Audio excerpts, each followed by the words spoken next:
అస్సలాముఅలైకుం. Hi friends. ఈరోజు నేను మీతో కొన్ని రెసిపీస్ని షేర్ చేద్దాం అనుకుంటున్నాను. నేను మా అమ్మ వాళ్ళ అక్కలకి ట్రీట్ని ఇచ్చాను. దాంట్లో ఆంధ్ర భోజనం స్టైల్లో ఒక మంచి రెసిపీస్ని ప్రిపేర్ చేసి వాళ్ళకి సర్వ్ చేశాను. వాళ్ళు తిని బాగా ఎంజాయ్ చేశారు. అది మీతో షేర్ చేద్దామని ఈ వీడియోలో మీకు వ్లాగ్ని యాడ్ చేస్తున్నాను. చూసి ఎంజాయ్ చేయండి. ముందుగా నేను బిర్యానీ ప్రిపేర్ చేయడానికి ముందు రోజే మటన్ తెచ్చుకొని శుభ్రం చేసుకొని దాన్ని వాష్ చేసి ఉప్పు పసుపు కారం వేసి కలుపుకొని ఫ్రిడ్జ్లో పెట్టేశాను.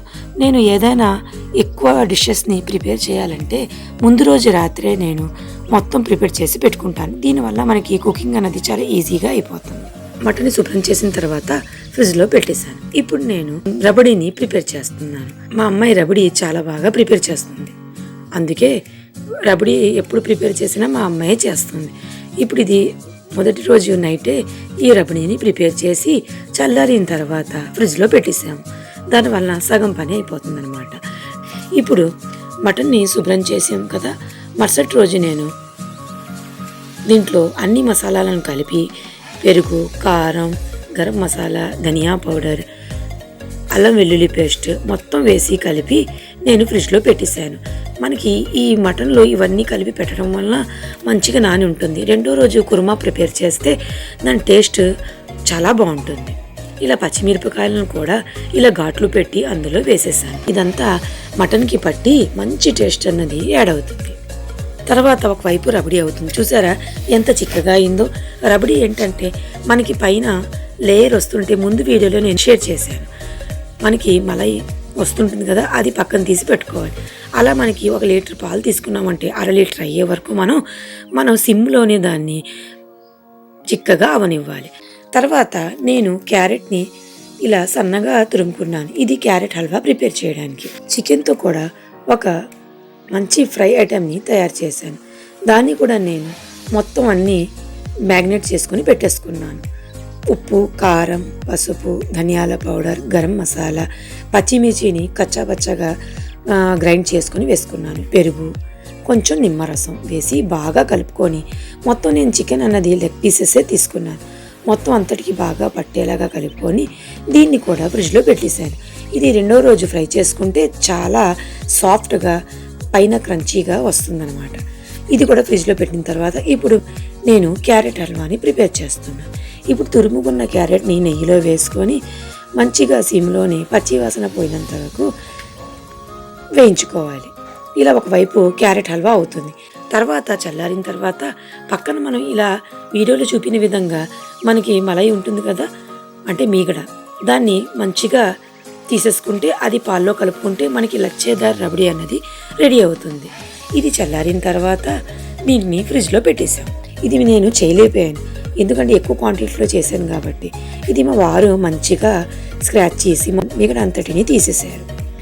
ఇంకోవైపు క్యారెట్ హల్వా అవుతుంది. తర్వాత ఇది నేను రెండో రోజు ప్రిపేర్ చేస్తున్నాను. దీన్ని కుర్మాని నేను ప్రిపేర్ చేస్తున్నాను.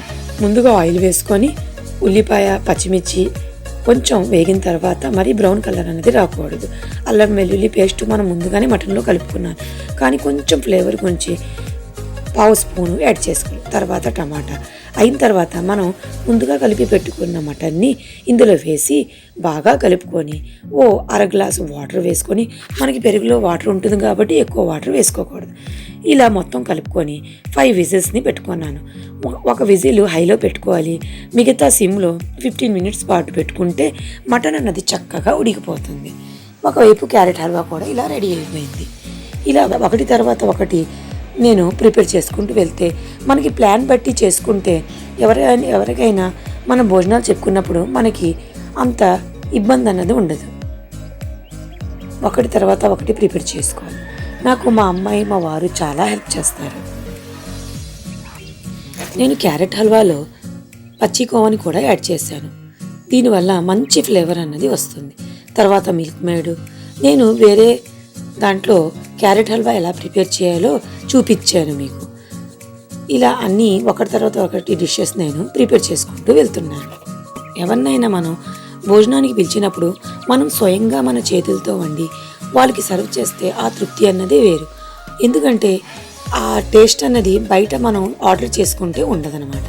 అందుకే నేను ఎవరికి ఏ ట్రీట్ ఇచ్చినా స్వయంగా నా చేతులతోనే నేను ప్రిపేర్ చేస్తాను. నాకు ఒక సాటిస్ఫై అనేది ఉంటుంది. వాళ్ళు తిని కూడా చాలా బాగుందంటే నాకు చాలా హ్యాపీ అనిపిస్తుంది. ఇప్పుడు మటన్ ఉడికిన తర్వాత మూత తీసి మొత్తం గ్రేవీని దగ్గర చేసుకోవాలి. అప్పుడు కుర్మా అన్నది రెడీ అయిపోతుంది. ఇలాగా మొత్తం దగ్గర అయిన తర్వాత నేను ఒక ప్లేట్లో వేసి చల్లారబెట్టుకున్నాను. మనకి కుర్మా అన్నది రెడీ అయితే బిర్యానీ చాలా ఈజీగా ప్రిపేర్ చేసుకోవచ్చు. నేను బిర్యానీ ఎప్పుడు రైస్ కుక్కర్లోనే ప్రిపేర్ చేస్తాను. దానివల్ల నాకు టైం అన్నది సేవ్ అవుతుంది. నేను చాలా వెరైటీస్ చేశాను. అందరూ కొంచెం కొంచెం టేస్ట్ చేస్తారని ఇలా ఒకే ఐటెం కాకుండా ప్రతి ఐటెంని నేను సెలెక్ట్ చేసి ఎంచుకున్నాను. ఒకవైపు వంట కూడా అవుతుంది, ఇంకోవైపు క్లీనింగ్ కూడా అవుతుంది. ఇప్పుడు మా అమ్మాయి బియ్యాన్ని కడుగుతుంది బిర్యానీ ప్రిపేర్ చేయడానికి. ఇప్పుడు ఒకవైపు నేను కడాయి పెట్టి బిర్యానీ మొదలెట్టాను. ఇప్పుడు నేను మలై రోల్ ప్రిపేర్ చేయడానికి ముందుగా పంచదార పాకాన్ని ప్రిపేర్ చేసుకున్నాను. ఆ పంచదార పాకంలో కుంకుమ పువ్వు కూడా వేసుకోవాలి, దానివల్ల మంచి ఫ్లేవర్ వస్తుంది. తర్వాత నేను దాల్ తడకాని ప్రిపేర్ చేశాను. అంటే వెజ్ నాన్ వెజ్ 2 ఐటమ్స్ కూడా నేను ప్రిపేర్ చేస్తున్నాను. దాల్ తడకా గురించి మా అమ్మాయి వెల్లుల్లిని ఇలా ఒలిచి ముందే నాకు ప్రిపేర్ చేసి ఇస్తుంది. చాపింగ్ కానీ ఇలాంటి కలపడం ఒక 2-3 డిష్లు కూడా తనే ప్రిపేర్ చేసి ఇస్తుంది నాకు. ఇప్పుడు నేను అన్ని వెజిటబుల్స్ వేసి మంచి సాంబార్ని కూడా ప్రిపేర్ చేశాను. ఎందుకంటే నేను వైట్ రైస్ కూడా పెడదామని అనుకున్నాను. అందుకే మనకి సాంబార్ ఉంటే చాలా బాగుంటుంది. మనకి ఆంధ్ర భోజనం అంటే సాంబార్ లేకపోతే ఎలా చెప్పండి? అందుకే సాంబార్ని ప్రిపేర్ చేశాను.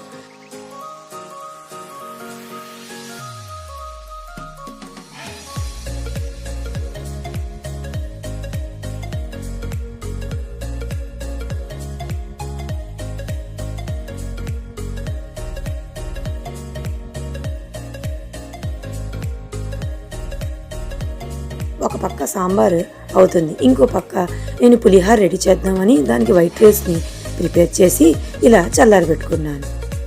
నాకు ఇలా వెరైటీ డిషెస్ ప్రిపేర్ చేసి తినిపించారంటే చాలా సరదా అనమాట. ఇప్పుడు ఈ వెజిటబుల్స్ అన్నీ ఉడికాక అందులో ఉడికించుకున్న కందిపప్పుని వేసి ఇలా ఒక ఉడుకు రానివ్వాలి. అందులో కొత్తిమీర, కరివేపాకు మొత్తం వేసి తాలింపిచ్చాను. చూశారు కదా ఎంత చక్కగా కనిపిస్తుందో. ఇంకోవైపు నేను దాల్ తడక ప్రిపేర్ చేయడానికి ముందుగా కందిపప్పు, శనగపప్పు, మసూర్ దాల్. కందిపప్పు ఎక్కువ ఉండాలి. ఒక 2 పావులు కందిపప్పు ఉంటే 1 పావు శనగపప్పు, 1 పావు మసూర్ దాల్. మొత్తం అంతా బాగా కడిగి దాంట్లో పసుపు, కొంచెం కారం వేసుకొని పచ్చిమిర్చి, అల్లం వేసి దాన్ని ఉడకబెట్టుకోవాలి. అంటే మరీ మెత్తగా ఉడకబెట్టుకోకూడదు, కొంచెం కచ్చాపచ్చగా మనకి పప్పు అనేది కొంచెం కనిపించాలి. అప్పుడే మనకి టమాటా పప్పు కానీ దాల్ తడక కానీ చాలా మంచిగా రుచిగా అనిపిస్తుంది. ఇంకోవైపు నేను ముందు రోజు ప్రిపేర్ చేసుకున్న స్టఫింగ్ ఉంది కదా, అది నేను బ్రెడ్ని తీసుకొని మధ్యలో ఆ బ్రెడ్కి పెట్టి, అంటే మనం బ్రెడ్ని వాటర్లో ముంచి కొంచెం నానాక అందులో మధ్యలో పచ్చికోవ స్టఫింగ్ని పెట్టి తర్వాత దాన్ని మనం నెయ్యిలో డీప్ ఫ్రై చేసుకోవాలి. నేను 1 గంట పాటు ఇలా తయారు చేసుకున్న వాటిని అంతటిని 1 గంట నేను ఫ్రిడ్జ్లో పెట్టాను. కొంచెం సెట్ అయిన తర్వాత దాన్ని నెయ్యిలో వేయించుకుంటే చాలా క్రిస్పీగా వస్తుందన్నమాట. అది మలై రోల్ ప్రిపేర్ అయిపోయిందంటే. ఇలా మలై రోల్ మొత్తం అంతటిని ప్రిపేర్ చేశాక ఇలా డబ్బాలో స్టోర్ చేసి ఫ్రిడ్జ్లో 1 అవర్ పాటు పెట్టానన్నమాట. అంతలోపు మా అమ్మాయి ఉల్లిపాయలను తరుగుతుంది. ఇది పన్నీర్ కర్రీ రెడీ చేయడానికి అనమాట. ఇలా చాపింగ్ ఆల్మోస్ట్ మా అమ్మాయే చేసేస్తుంది అనమాట. ముందుగా మనం గుత్తొంకాయ ప్రిపేర్ చేసుకోవడానికి వేయించుకున్న పల్లీలను, వేయించుకున్న నువ్వులను, కొంచెం జీడిపప్పు వేసి పౌడర్లా చేసుకోవాలన్నమాట.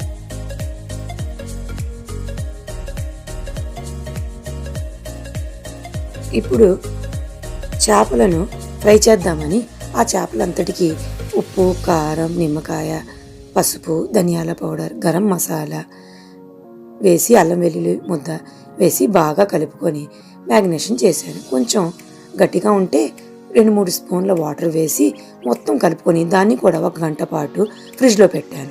నేను సర్వ్ చేసిన ముందు మొత్తం ఈ చేపలను ఫ్రై చేస్తాను. ఇలా ఒక్కొక్క ముక్కకి మొత్తం మసాలాలు పట్టించాను. ఇలా మొత్తం మసాలా మొత్తం చేపలు పట్టించిన తర్వాత 1 అవర్ పాటు ఫ్రిడ్జ్లో పెట్టుకోవాలి. చూసారా ఎంత ఎమ్మీగా కనిపిస్తుందో. ఈ వంటలన్నీ తిని మా వాళ్ళు చాలా చాలా అంటే హ్యాపీగా ఫీల్ అయ్యారు. ఈ మిగతా వంటలు అయినంత వరకు ఈ 1 అవర్ పాటు ఇది మ్యాగ్నేషన్ అవుతే మొత్తం మసాలాలు ఈ చేపలకి పట్టి మంచి టేస్ట్ అనేది వస్తుందన్నమాట. ఇప్పుడు పులిహోర తాలింపుని వేస్తున్నానమాట. అందులో ఆయిల్ వేసుకొని ఆవాలు, జీలకర్ర, వేరుశనగలు, జీడిపప్పు, పచ్చిమిరపకాయలు, కరివేపాకు ఇదంతా వేసి మంచిగా వేగిన తర్వాత ఈ మొత్తం తాలింపుని రైస్లో వేసుకోవాలి. పసుపు కూడా యాడ్ చేసుకోవాలి, ఎందుకంటే నేను అన్నంలో పసుపు యాడ్ చేయలేదు. ఇలా నాకు ఆయిల్లో పసుపు వేసుకుంటే ఆ ఫ్లేవర్ అన్నది చాలా బాగుంటుంది. ఇలా నేను ఈ మొత్తం తాలింపుని ఇలా వేసుకొని వైట్ రైస్లో మొత్తం బాగా కలుపుకోవాలి. ఒకవైపు పులిహోర తాలింపు అవుతుంది. దీంట్లో మనకి పులుపు కాబట్టి కావాలంటే ఈ తాలింపులో నిమ్మరసం వేసుకున్నా సరిపోతుంది. కానీ నాకు చింతపండు పులిహోర అంటే చాలా ఇష్టం. అందుకే నేను వేరే గిన్నెలో నానబెట్టుకున్న చింతపండును వేసి అందులో కొంచెం ఉప్పు, పసుపు వేసి సిమ్లో దగ్గరనివ్వాలి. అప్పుడు మనకి దగ్గరైన తర్వాత చల్లారబెట్టుకొని ఆ తాలింపు వేసిన అన్నంలో వేసుకుంటే మనకి పులిహోర అన్నది రెడీ. తర్వాత చికెన్ ఫ్రై అవుతున్నప్పుడు ఈ గుత్తొంకాయ గురించి మసాలా రెడీ చేసుకున్నాం కదా. మా అమ్మాయి చిన్న సైజు వంకాయలు తీసి మంచిగా కడిగి ఉప్పు ఉన్న నీటిలో వేసి కొంచెం పక్కన పెట్టింది. దీనివల్ల మనకి ఉప్పు నీటిలో వేస్తే మనకి ఏదైనా డస్ట్ ఉంటే పోతుందన్నమాట. తర్వాత మంచిగా 3 సార్లు శుభ్రంగా కడుక్కొని ఘాట్లు పెట్టుకొని మనం ప్రిపేర్ చేసి పెట్టుకున్న మసాలాలు ఇందులో కూరి మనం కర్రీని ప్రిపేర్ చేసుకోవడమే. మా అమ్మాయి ఒక పని చేస్తుంది, నేను వేరే పని చేస్తాను. ఇలా ఒకరు ఫాస్ట్గా వంటలు అన్నది ప్రిపేర్ చేసేస్తున్నాను. ఎందుకంటే టైం అయిపోతుంది కాబట్టి ఇంకా నేను పనిని చాలా ఫాస్ట్గా చేశాను. ఇప్పుడు 1 గంట పాటు ఫ్రిడ్జ్లో పెట్టుకున్న బ్రెడ్ రోల్స్ని ఇలా నెయ్యి వేసి షాలో ఫ్రై చేసుకోవాలి. కావాలంటే డీప్ ఫ్రై కూడా చేసుకోవచ్చు, కానీ నేను ఇలా షాలో ఫ్రై చేశాను. మనం ఫ్రిడ్జ్లో పెట్టడం వల్ల మంచిగా సెట్ అవుతుంది కాబట్టి ఆయిల్ అన్నది కూడా ఎక్కువ పీల్చదు. మొత్తం అది షాలో ఫ్రై ఒకవైపు అవుతుంది, ఇంకోవైపు చికెన్ ఫ్రై అయిపోయింది కదా. ఇప్పుడు చేపలను కూడా ఒక్కొక్కటి వేసి ఫ్రై చేస్తాం. ఇప్పుడు మా వారు ఎంటర్ అయ్యారనమాట. ఇప్పుడు మీకు టైం అవుతుంది కాబట్టి ఒకవైపు నేను కూడా చేసేస్తాను ఉండండి అని చెప్పి ఇప్పుడు ఫిష్ని ఇలా ఫ్రై చేసేస్తున్నారు. మా ఇంట్లో అందరూ కలిసి చేసేసుకుంటాం కాబట్టి పని అన్నది అస్సలు తెలియదు. ముందుగా నేను 1 అరగంట ముందు చపాతీ పిండిని కలిపి పెట్టుకున్నాను అనమాట. నేను చపాతీ కూడా సర్వ్ చేస్తున్నాను. మీరు లాస్ట్లో చూస్తారు కదా నేను ఎన్ని వంటలు సర్వ్ చేశానో, అప్పుడు మీరు నాకు చెప్పండి. ఇది గుత్తొంకాయ స్టఫింగ్. ఇలా మొత్తం అంతటిని బాగా కలుపుకొని ఆంధ్ర భోజనం అన్న తర్వాత గుత్తొంకాయ లేకపోతే బాగోదు కదా, అందుకనమాట నేను ఇందులో ఆమ్చూర్ పౌడర్ని కూడా కొంచెం యాడ్ చేశాను. మీరు కావాలంటే నిమ్మరసం కూడా వేసుకోవచ్చు. చూసారా ఎంత ఫాస్ట్గా నేను వంకాయలో స్టఫ్ చేసేస్తున్నాను. ఒకవైపు ఫిష్ ఫ్రై అవుతుంది, ఇంకోవైపు గుత్తొంకాయ స్టఫింగ్ అవుతుంది. వేరే స్టవ్ మీద మలై రోల్ ఫ్రై అవుతుంది.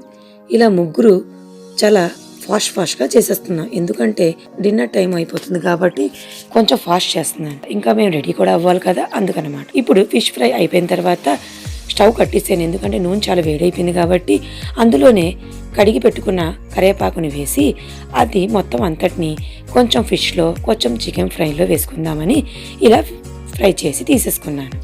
ఇప్పుడు గుత్తొంకాయ కూడా రెడీ అయిపోతుంది. చూసారు కదా ఎంత ఎమ్మీ గుత్తొంకాయ రెడీ అయిందో. ఇలా మనం పెనం అన్నది చాలా వెడల్పుగా తీసుకుంటే వంకాయలు విరగకుండా ఉంటాయన్నమాట. ఇందులో నేను చింతపండు అన్నది యాడ్ చేయను, అందుకే నేను ఆమ్చూర్ పౌడర్ని యాడ్ చేసుకున్నాను. ఇది సెమీ గ్రేవీగా పెట్టానన్నమాట, ఎందుకంటే వైట్ రైస్లో చాలా బాగుంటుంది. తర్వాత మా వారు చాలా ఫాస్ట్గా క్లీనింగ్ చేసేస్తున్నారు, ఎందుకంటే మొత్తం పని అయిపోతుంది కాబట్టి మేము రెడీ అయినంత వరకు ఈయన క్లీనింగ్ చేసేస్తున్నారు. నేను ఒకవైపు గిన్నెల్ని తోమేస్తున్నాను. మా అమ్మాయి ఈ డైనింగ్ టేబుల్ మొత్తం సర్దేద్దామని చాలా ఫాస్ట్గా డైనింగ్ టేబుల్ని సర్దేస్తుంది. చూసారా మా కిచెన్ ఎలా ఉందో. మొత్తం అట్లయిన తర్వాత కిచెన్ ఇలాగే ఉంటుంది.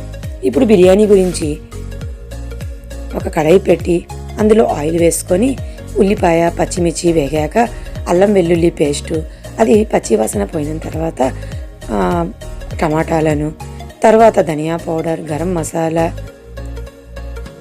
కొత్తిమీర, పుదీనా వేసి బాగా కలిపి ఆ ఎసరిని నేను రైస్ కుక్కర్లో వేసి చాలా ఫాస్ట్గా బిర్యానీని ప్రిపేర్ చేస్తాను. కుర్మా రెడీగా ఉంది కాబట్టి బిర్యానీ చాలా ఫాస్ట్గా అయిపోతుంది. ఇప్పుడు మా అమ్మాయి పన్నీర్ కర్రీని ప్రిపేర్ చేస్తుంది. ఇలా మధ్యలో మాట్లాడుకుంటూ నవ్వుకుంటూ మాకు పని అన్నదే తెలియదు.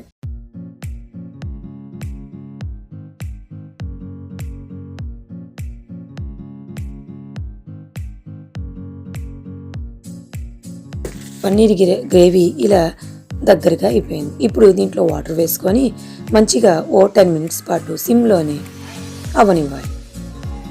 ఈ కర్రీ కూడా చాలా అంటే చాలా బాగుంటుంది. మా అమ్మాయి చాలా మంచిగా ప్రిపేర్ చేస్తుంది ఈ కర్రీ. ఇంకోవైపు నేను దాల్ తడకాని ప్రిపేర్ చేస్తాను. ఇలా కుండలో మనం తాలింపు ఇచ్చినట్లయితే ఆ టేస్ట్ అన్నదే వేరు. లాస్ట్లో కొత్తిమీరతో గార్నిష్ చేశాను. మనం సర్వ్ చేసే ముందు బటర్తో సర్వ్ చేస్తే చాలా బాగుంటుంది. ఇంకోవైపు పన్నీర్ గ్రేవీ కూడా రెడీ అయిపోయింది. లాస్ట్లో మనం దాల్ తడకలో కసూరి మేతిని ఇలా పౌడర్ చేసుకొని వేసుకున్నాను. అలాగే పన్నీర్లో కూడా వేసేసుకున్నాను. ఇందులో బటర్లు కూడా యాడ్ చేశాను. ఇలా అన్ని వంటలు అయిన తర్వాత పిండిని 1 గంట పాటు నానబెట్టాను కదా, దాన్ని మంచిగా మళ్ళీ 5 మినిట్స్ పాటు మర్దన చేస్తున్నాను. ఒకవైపు ఎగ్స్ని కూడా బాయిల్ చేస్తున్నాను. చూసారా, బిర్యానీ అనేది రెడీ అయిపోయింది. ఎంత ఎమ్మిగా ఉంది కదా, చూడ్డానికి తినడానికి కూడా అంతే ఎమ్మిగా ఉంటుంది. ఇప్పుడు నేను చపాతీలని ప్రిపేర్ చేయాలి.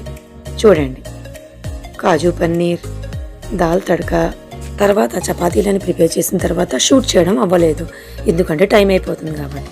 తర్వాత మేము రెడీ అయిపోయి మా అమ్మ ఇంట్లో నేను మొత్తం అన్నీ తీసుకుని వెళ్ళిపోయాను. అందరూ అక్కడ గ్యాదర్ అయ్యి అక్కడే తిన్నాం. అక్కడ పెద్ద హాల్ అన్నది ఉంటుందన్నమాట. అందరూ కూర్చుంటే మా ఫ్యామిలీకి మొత్తం సరిపోతుంది. ఇలా మొత్తం అందరం కూర్చొని ఒక్కొక్క డిష్ని ఇలా మొత్తం అరేంజ్ చేస్తాం. ఇప్పుడు ప్రిపేర్ చేసి కొంచెం సేపు అయింది కదా, చల్లారిపోద్ది కదా, అందుకే అవన్ కూడా తెచ్చేసుకున్నాం. ఈ అవన్లో ఒకటి వేడి చేసి నేను అలా మొత్తం పెడుతున్నాను అనమాట.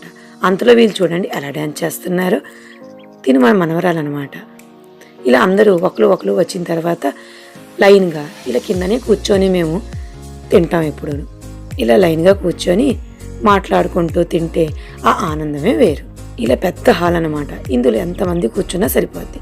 అందుకే మేము ఎవరైనా ఇలా ట్రీట్ ఇచ్చుకుంటే మా అమ్మాళ్ళ ఇంటికి వచ్చేస్తాం అన్నమాట. మా అమ్మగారు చూడండి అలా ఉయ్యాల మీద కూర్చున్నారు.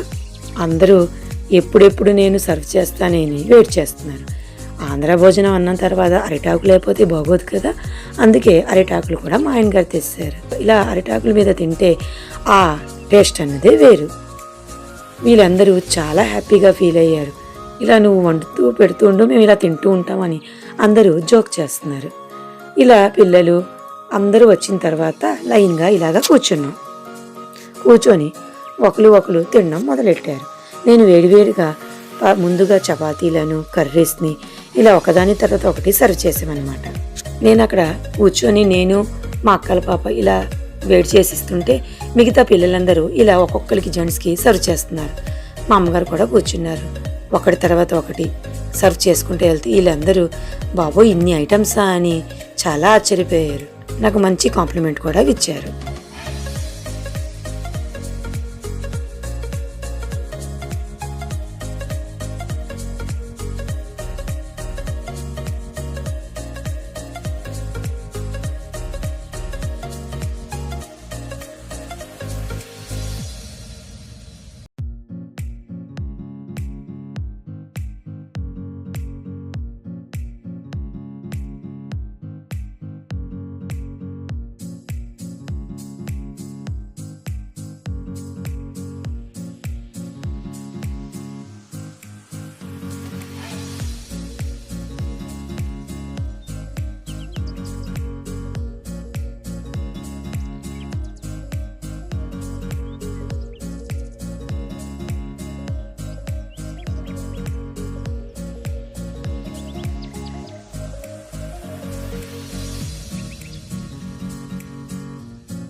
చూసారా మా నాన్నగారు ఎంత చక్కగా క్యారెట్ హల్వా మలై రోల్ని ఎలా ఎంజాయ్ చేస్తున్నారో.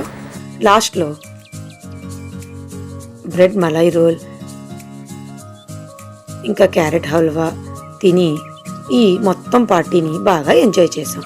మీకు నా ఈ వీడియో నచ్చినట్లయితే పూర్తి వీడియోని చూసి సబ్స్క్రైబ్ చేయండి, లైక్ చేయండి, షేర్ చేయండి. నా ఛానల్ని మీరు సపోర్ట్ చేయండి.